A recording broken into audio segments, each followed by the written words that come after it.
When I think about gentrification, what comes to my mind is basically rich people moving into a low-income community and pushing poor people out. That's really, in its most crass form, I think what we talk about, and I think what people think about when they think about gentrification in New York City. Well, I can spend it on my restaurants around here. I can spend my money on the stores in this neighborhood because they're not expensive. So certainly I bring business and I put dollars into the community. But at the same time, I'm wondering if they think their culture is being brought down by my presence. I moved to Brooklyn because I think price was the rent price was the first thing, and also space. Get more space out here. The block that I literally live on has 3 buildings with mostly Caucasian people within the buildings around the neighborhood that is Latin based.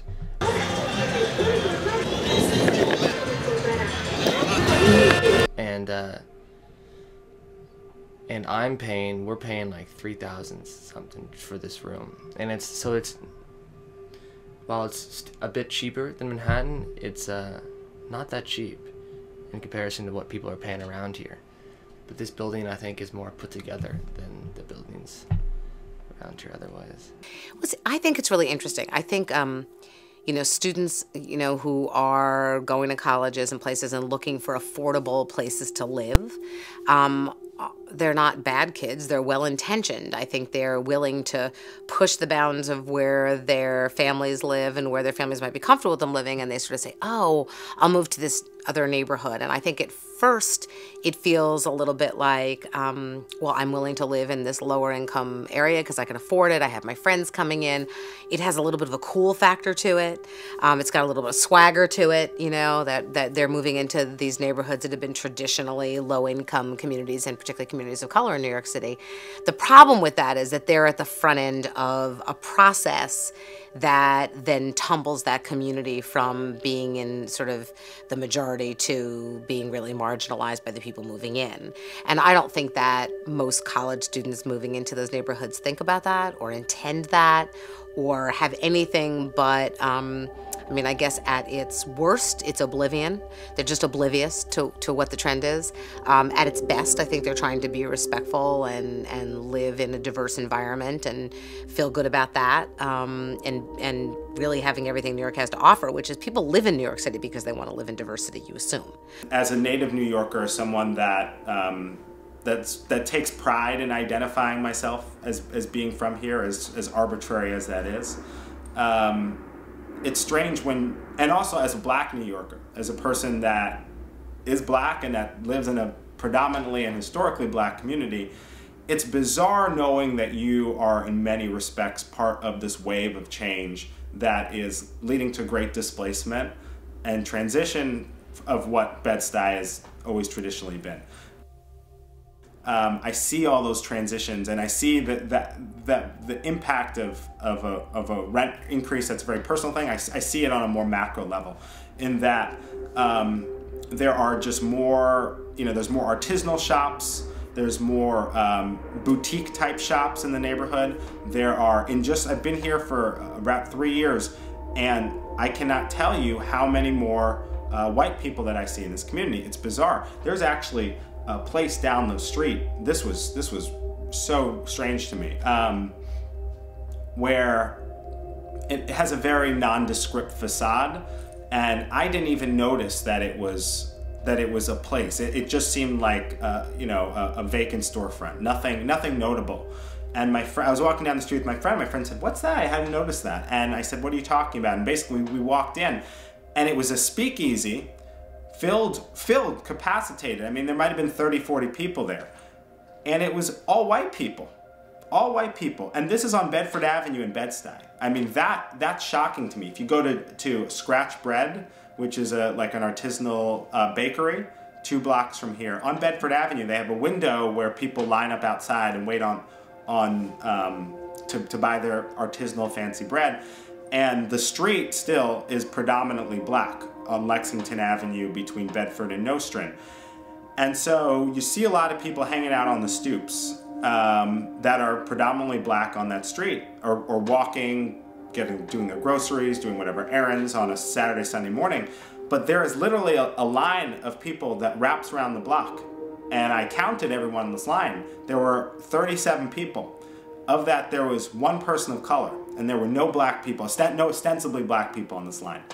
And when you see that that juxtaposition between a very clearly black residential street and this store that's being patronized predominantly, I mean overwhelmingly, not just predominantly, overwhelmingly by white people, it's a bizarre juxtaposition, because what you're seeing is not simply that there's been a demographic shift, but that the new population is not really integrating in any way with the population that's been here traditionally. I'm certainly a minority in this area, and from where I grew up in my situation, I was never a minority, and it's been interesting having that experience. While I'm not a minority when I go to school and I go inside to NYU, I certainly am out here, and I go into a restaurant, any of them around here, there are not many young white students like myself, besides the people that I live with. You sold a property, it was restored, then you had new tenants, but the structure was the same. Now the structure is completely gone. You have what we call the glass houses, the glass and metal houses, and they're like higher than what they used to be. We had a 2-story small house. Now we have a 4-story or maybe even a 5-story. But I think it's great because it's a mixture. We have, I believe, a lot of New Yorkers that are from a lot of different countries. You could hear the languages on the train, on the buses, in the street. And I see now that they are bringing families into the neighborhood. They're having, first it was like the single young people coming in. Now we see the others that want to have a family here with the small children, which is great. And there's still a few of the older people that are here. We stay here. We like New York, we like Brooklyn. The typical narrative goes, students and artists looking for cheaper rent move into a predominantly low-income community of color. They create some hip spaces, they create some art spaces, and then the real estate community comes in and they build luxury housing and they raise the rent an insane amount. This is a very normative narrative, but the rate that we're seeing it in Bed-Stuy it's mind-boggling. It's like almost like a cartoon. I mean, within a couple, every day there's a new shop. Every day there's you look at vacant lots where the owner has been displaced. The owner of that vacant lot has been displaced, and they're putting up this haphazard, hideous pseudo-luxury housing. If you talk to most black people that have lived here in Bed-Stuy, that at least I've spoken to, what they'll say is, we don't mind white people coming in, we don't mind richer people coming in, we don't mind safer streets, we don't mind new shops. We want these things. We want a community where we can go to the grocery store and get vegetables. We want to have a community that's safe. We want to have a community where the houses are being invested in and that's being developed. But what they say, though, is that we want to still be able to preserve and thrive in the culture that we've always known locally. And so that means, we want to have block parties, we want to be able to sit out on our stoop, we want to be able to, when we see people that we know, neighbors, people that we grew up with, we want to be able to say hi to them. And there is a very friendly culture here where everyone knows each other on the block. They may not be best friends, but when you see someone every day going to work, you see someone shoveling snow, you say what's up to them, you say hi to them. That's the culture in this community. They don't say hi when they don't say hi to people on the stoop. They don't give someone a nod. They don't acknowledge the presence of the people that have lived here. When people that have always had communities that have had block parties for many, many years blast their music and do their sort of celebratory events, the newcomers shut their windows, or they scoff, or in many instances they'll call the cops, or they'll say, "Hey, can you shut that down? I'm trying to sleep here." but it will never be mutually beneficial if there's not real dialogue and there's not real respect for what came before. So, you know, kids who move in from colleges with their hipster genes, right, who sort of take over a neighborhood with no respect for its history, I think lots of tension gets created. When you talk to people that have lived here for so many years, that's their concern, and that's what gentrification is. It's not necessarily a demographic shift. It is a shift in the culture where newcomers are not invested in building a community, are not invested in knowing their neighbors, and feel a sense of entitlement where they say, you know what, this is my prerogative, is to be able to sleep and have a quiet block at these hours, and so therefore I'm going to call the cops or I'm going to call you out, and I'm not going to make an effort to actually get to know you and actually embrace the culture that's been here. Okay, this neighborhood was the good, the bad, the ugly, and now it's back to good. Okay, and I've been here 71 years. And the young people that come into this neighborhood are tremendously educated. They're nice people, and I don't find out anything wrong with them. And they have a brain. They went to school, and they're smart people. The average person in this neighborhood, believe it or not, probably hasn't gone beyond the 4th grade. I'm talking about as far as my age group.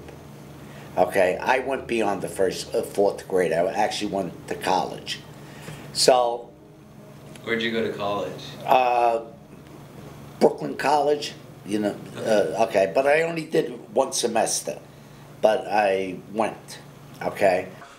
My next door neighbor, who'd living here for 6 years, she got kicked out. She couldn't pay the rent, and I talked to a family upstairs, and they've been living here for many years. I don't know how long. They just had an infant. There's a couple that just had an infant, and they thought that they had a stable place to live. They thought that this was their community. They didn't grow up here, but they've lived here for many, many years. They knew their neighbors. They knew local business owners. They have family in Flatbush, not far from here, and they got a letter in the mail from the landlord saying, we're going to raise your rent $500. And they couldn't afford it with this new kid. And they were really heartbroken because they felt like when they had a kid, they felt like they were putting down roots in this community. Gentrification, in my opinion, is the best thing that ever happened to this neighborhood. The real rage that we're seeing when, 5 Points gets, 5 Points, the graffiti haven in Long Island City, when that gets whitewashed, and then they have plans to demolish it to build luxury housing towers.